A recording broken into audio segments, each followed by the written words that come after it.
विभागामध्ये कोणी नेमके ह्या सगळ्या पेट्या विकल्या आणि कोणी भ्रष्टाचार केला आणि किती रुपयाचा हा सगळा भ्रष्टाचार असेल? आता आकडा सांगता येणार नाही. तर मी तुम्हाला एक आकडा सांगितला, की 8 कोटी रुपयाचा भ्रष्टाचार झालेला आहे.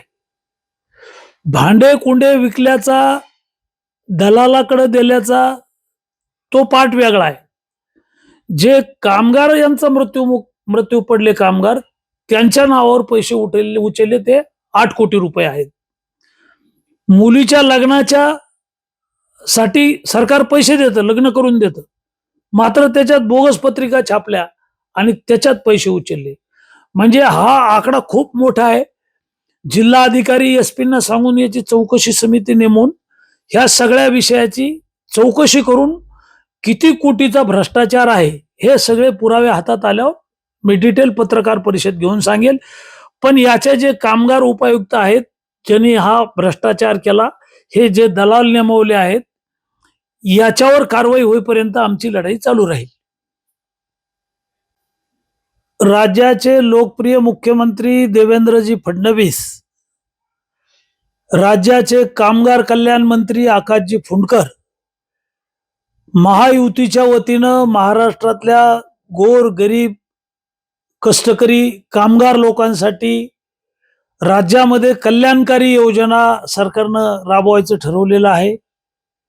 यामध्ये गरीब लोकांना इटभट्टीवर काम करणारे, मिस्त्री काम करणारे, राजकाम करणारे, महिला आहेत, पुरुष आहेत, या सर्व कामगारांना संसार उपयोगी भांडे देण्याची योजना आहे. मी या संदर्भात मंत्र्यांकडे तक्रार केली. कामगार विभागाचे उपायुक्त यांनी 100 ट्रक भांडे विकले अशी माझी तक्रार होती. त्यांच्याकडे तक्रार केली. त्यांनी त्याची आता चौकशी लावली आणि त्या जाधवची बदली केलेली आहे. इथून बदली करून हा विषय संपला नाही तर या ठिकाणी 100 भांड्याचे ट्रक विकतात वर्षभरात अशी माझी तक्रार होती. मी विधानसभेत हा मुद्दा मांडला की हे गरिबाचे भांडे कुंडे विकलेले आहेत 100 ट्रक. मागच्या 2 महिन्यापूर्वी भांड्याचं ट्रक वाटूरला उतरायला पाहिजे होतं, तिथं थंब घ्यायला पाहिजे होते आणि थंब घेतल्यानंतर त्यांचे भांडे तिथंच वाटायला पाहिजे होते. मात्र हे भांडे कुंडे दलालाला विकतात लोक, अशी माझी तक्रार होती. ते ट्रक आमच्या समितीच्या लोकांनी पकडलं, पोलिसांच्या ताब्यात दिलं. पोलिसांनी 15 दिवस आरोपी अटक केले नाही. आरोपी आणले, चहापान केला, बसवले, सन्मानपूर्वक त्यांना 1 तासात सोडून दिलं. मग आरोपींवरचा पोलिसांचा वचक राहिला नाही, आरोपीवर धाक राहिला नाही. पुन्हाही काल यदलापूरला ट्रक पकडलं, भांड्याचं ट्रक पकडलं. पोलिसांनी ते ट्रक पकडल्यानंतर पोलीस स्टेशनला न्यायला पाहिजे, ते पोलीस स्टेशनला लावायला पाहिजे, पंचनामा करायला पाहिजे, मालकाला पकडायला पाहिजे, आरोपीला पकडायला पाहिजे. पोलिसांनी रात्री 2 वाजता हे ट्रक सोडून दिलं. आरोपी फरार, ट्रक फरार.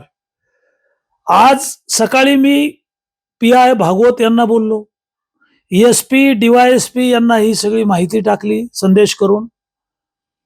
आरोपी सोडून दिले अक्षरशः. आता ते आरोपी पकडायसाठी आमचं एक पथक रवाना झालंय, भारतीय जनता पक्षाचं एक पथक पोलिसांचं रवाना झालंय आणि आरोपीला आज संध्याकाळपर्यंत पकडायच्या सूचना दिलेल्या आहेत.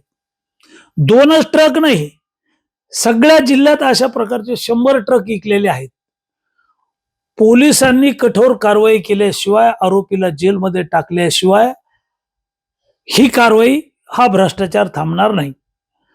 दुसरा मुद्दा, जे कामगार आहेत, महिला आहेत, यांचा मृत्यू झाला तो 2,60,000 रुपये देता येतात त्याला. जिल्हाभरात या लोकांनी 340 लाभार्थ्यांचे 8 कोटी रुपये उचलले, भ्रष्टाचार केला. दैटना नावाचं गाव आहे, शत्रुघ्न कणसे सरपंच संघटनेचे जिल्हाध्यक्ष आहेत. त्यांच्या गावात 5 लोक असे आहेत की ते तिथे जन्माला झाले नाही, जमीन नाही, तिथं घर नाही, त्यांची नावं नाही, कोणी माहीत नाही. ग्रामपंचायतचे खोटे सह्या शिक्के तयार करून कामगार विभागाच्या उपायुक्तांनी आणि त्यांच्या दलालांनी या गावात 13 लाख रुपये बोगस लाभार्थी दाखवून उचलले. जिल्हाभरामध्ये 340 लाभार्थ्याच्या नावावर 2,60,000 रुपयाप्रमाणे पैसे उचललेले आहेत. शिष्यवृत्ती आहे मुलांची, याच्यामध्ये काळाबाजार भ्रष्टाचार केलेला आहे. या योजनेमार्फत शिष्यवृत्ती दिली जाते, भांडेकुंडे दिले जातात. या सर्व लाभाच्या योजनेमध्ये अशा पद्धतीनं हा भ्रष्टाचार चालू आहे. एखाद्या मुलीचं लग्न आहे कामगाराच्या घरी, तर मुलीच्या लग्नाला सरकार पैसे देतं, त्याच्या खोट्या पत्रिका छापल्या, बोगस पत्रिका छापल्या, बोगस नवरदेव नवरी दाखवले आणि त्याच्यातही 1-1 लाख रुपये यांनी हडप केलेले आहेत. हे मोठं रॅकेट आहे. आजच्या जिल्हा नियोजन मंडळाच्या बैठकीमध्ये कलेक्टर आहेत, SP आहेत, यांना मी सूचना देणार आहे की तुम्ही जिल्ह्याची ही चौकशी नेमवा आणि या सगळ्या आरोपीवर कठोर कारवाई करा. लोकशाही मराठी ऐका, पहा, जागरूक रहा.